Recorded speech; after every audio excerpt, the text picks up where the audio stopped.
Vamos agora para Jojona Stone Oceano. Olha só, finalmente a Netflix tirou do cativeiro a segunda parte de Jojo Stone Ocean.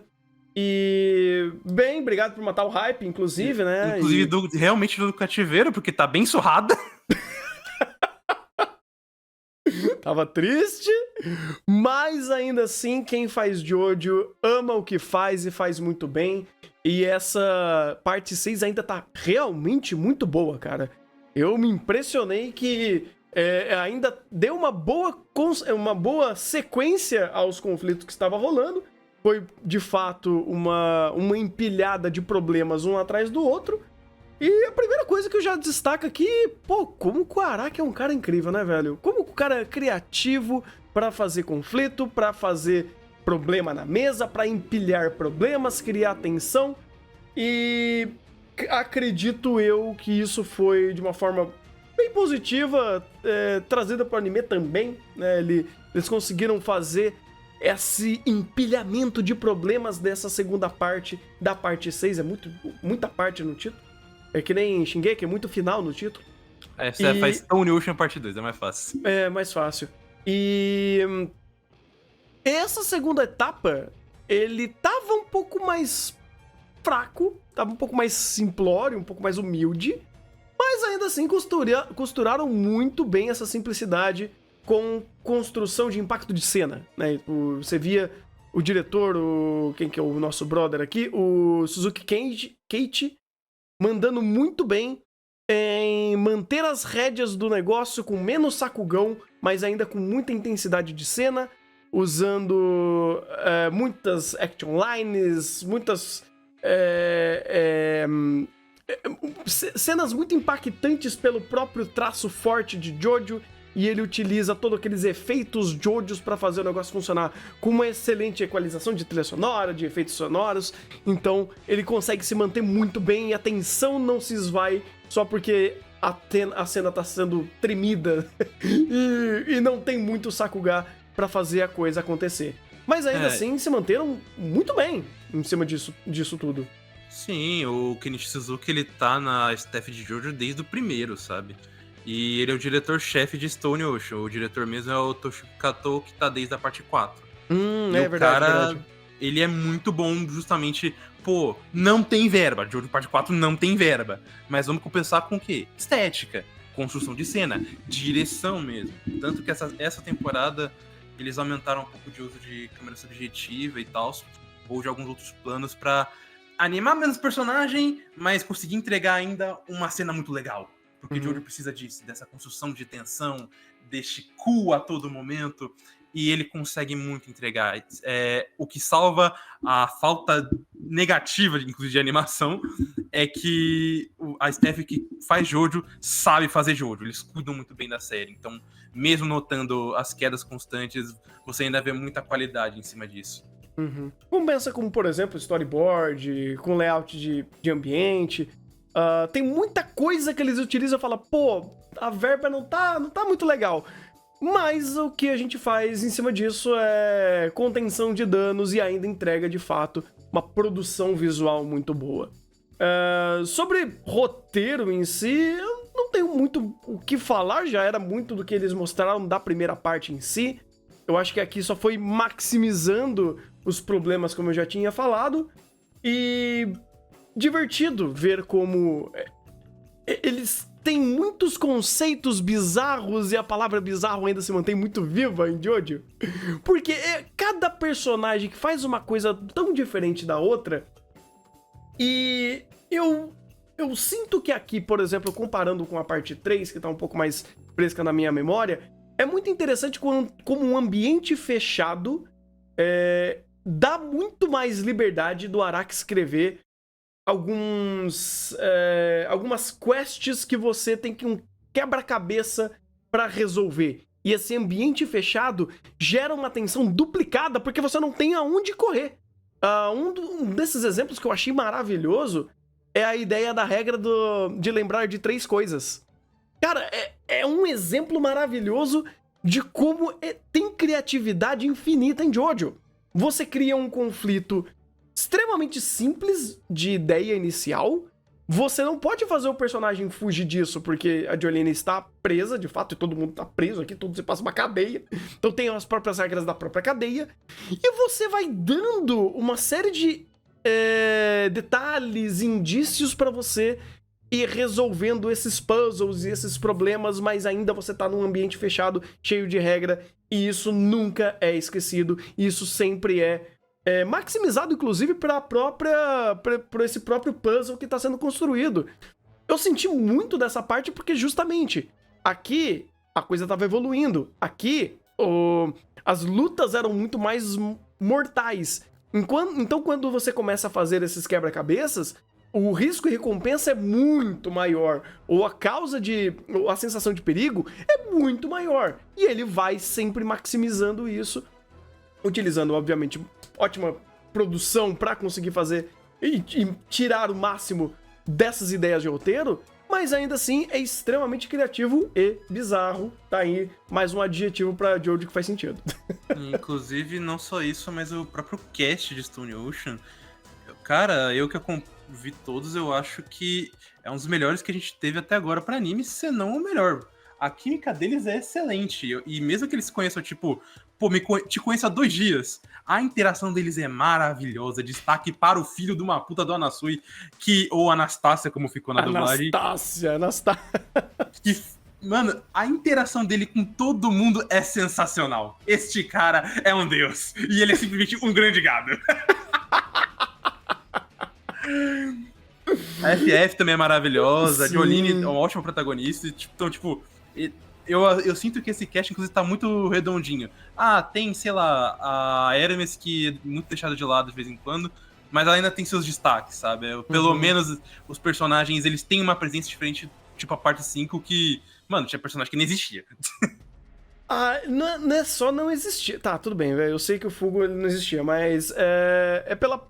Como era apagado algumas interações maximizadas pelo próprio estereótipo de personagem. Aqui eu não sinto muito disso. Aqui eu sinto que realmente os estereótipos, eles se conversam. E eles vão até de uma forma muito profunda. A FF, por exemplo, nessa parte, ganhou o meu MVP. E dentro de um cast de personagens muito bons.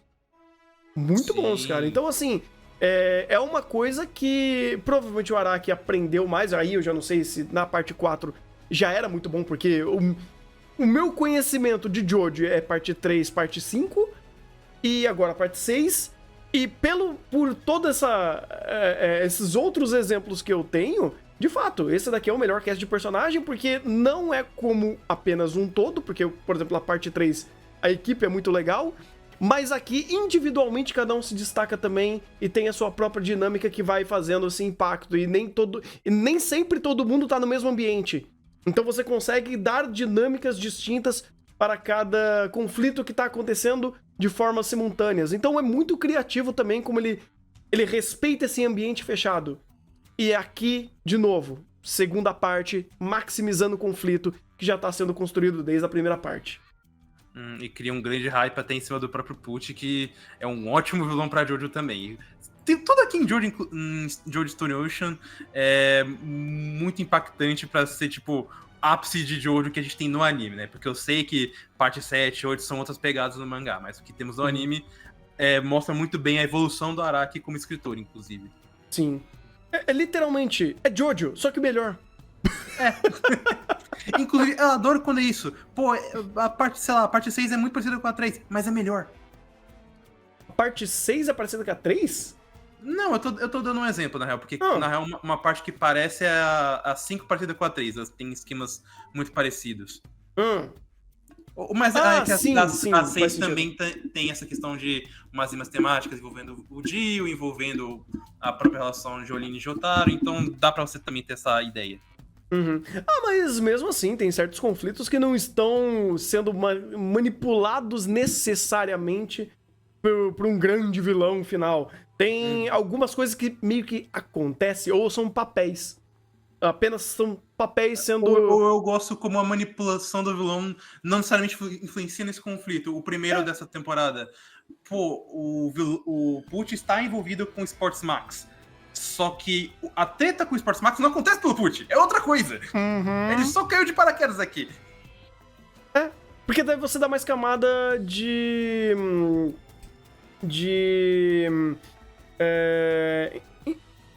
Não é indução, seria de... Oh, meu Deus, podia falar. Indução, acho que não é. Motivação, Jesus amado. Você dá camadas de motivação pra cada um aqui.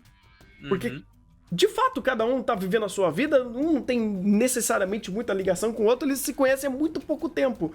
Mas meio que, pô, você quer ir pra direita, o meu rolê, eu vou virar à direita. Então a gente tá junto até lá. Depois de lá, a gente não sabe o que vai acontecer, mas ainda assim a gente fica brother no meio do caminho. E a coisa continua, sabe? Então, é muito legal. Tanto que eu gostei demais da FF justamente por isso. O rolê dela dessa temporada foi dela. Foi pra ela. Então, ela ajudou a Jolene de fato, porque ela acabou criando essa amizade, mas, pô, literalmente é um stand começando a ter a consciência do que é ter uma consciência. E vamos conversar sobre isso. Você fala, pô, isso é da hora. Isso é interessante. Pois é, você vê na própria evolução natural da personagem, é realmente muito bom como essa escrita dela vai evoluindo até o final. Bem legal. E tudo isso em cima de conflito um atrás do outro, porque ainda é corredor de batalha. Sim, mas eu, inclusive o corredor de batalha, gosto muito de como o Araki dá essas inovadas em como fazer. Aqui, por exemplo, tá muito menos linear e mais interessante que na parte 5. Então, pô, aconteceu um problema, resolvemos, mas, pô, deu um outro atrito, o Julie foi preso. Ah, e aí tem que lidar com mais 4. Ah, mas desses 4 não vai ficar só em um lugar, vai sair de outro, e vai chegar outra pessoa. Então, sempre tá rolando mudança de dinâmica pra pelo menos não ficar aquela coisa mais arrastada. Tanto que a parte 5 mesmo, chegou na reta final, a gente tava meio que, tá bom, conclui, já entendemos. E é engraçado porque, por exemplo, parte 3 e parte 5 tem esse problema de ser linear, sendo que o mundo é aberto. Aqui não é linear e o mundo é fechado. Curioso. Mas você vai vendo essa questão de evolução mesmo dele. É porque, querendo ou não, ele usou o mundo aberto mais pra mostrar o mundo. Só que às vezes não é sempre que ele consegue influenciar isso dentro da narrativa. Na 5 até ele conseguiu fazer mais, na 3 nem tanto. Ah, de fato. Era mais meio easter egg. Pô, estamos no Egito. Ó, legal, bacana. Estamos no Egito. Toma aqui um diálogo do narrador falando umas curiosidades e bora! Ou o Joseph indo comprar kebab, é a melhor cena da parte 10. Pô, cara, mas mesmo assim eu gostei bastante. Perdi um pouco do hype, obrigado Netflix, porque demorou muito de um ponto pro outro, então você meio que vai perdendo determinados detalhes, até de motivação ou de construção de personagem, não que seja complexo, mas ainda assim você tem aquela hype semanal ou de uma porrada só de você ver Jojo, e funciona bem. Eu acho que Jojo, inclusive, é uma boa história pra você maratonar. Você mantém sempre a energia lá em cima. E essa quebra de, pô, foi o quê? Meio ano? Não, foi um ano, né? Foi quase um ano. Foi quase um ano, cara. Putz, deu uma esfriada legal. E não que isso atrapalhou, de fato, a minha nota, mas atrapalhou a minha experiência em si. Mas ainda pra mim, essa temporada tá sendo um sólido 8, cara. E pode melhorar. Pode melhorar. Eu acho que eu dei 8,5 pra primeira parte, eu dou um 8 pra segunda. Muito só por conta da questão da animação mesmo, porque de resto, pra mim, acho que tá muito nos trinks. Sim. Inclusive, eu que normalmente sou meio chato pra ver anime dublado, recomendo muito a dublagem de Jojo. A da parte 6 em específico, dou um méritos muito pra Vizedek, que fez a FF. E eu esqueci o nome do dublador, mas é o dublador do Pucci, ele também é muito bom. Deixa eu pegar aqui, eu acho que no My Anime List tem, é o... Duda Espinosa. Isso, Duda Espinosa.